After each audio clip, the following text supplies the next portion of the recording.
Pag-aanin ang pagnenegosyo sa bansa. Isa yan sa idiniin ng Pangulo sa pagpapasinaya ng isang pasilidad sa Batangas na lilikha ng mga bagong trabaho. Nakatutok si Paul Hernandez ng GMA Regional TV. Balitang Southern Tagalog.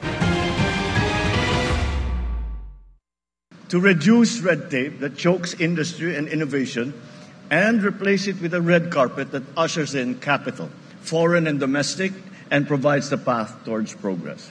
Yan daw ang misyong itinoka ni Pangulong Bongbong Marcos sa kanyang economic team na inatasan din niyang makipagtulungan sa mga negosyante. Sinabi yan sa pagpapasinaya ng pinalawak na petrochemical manufacturing facility sa Batangas City.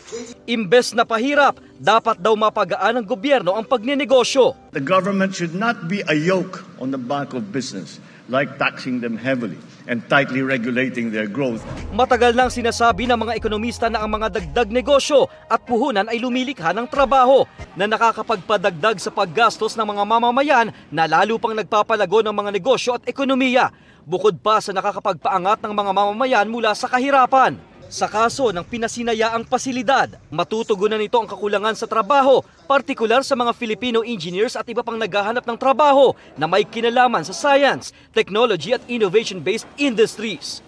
Para sa GMA Integrated News, Paul Hernandez ng GMA Regional TV, Balitang Southern Tagalog, nakatutok 24 oras.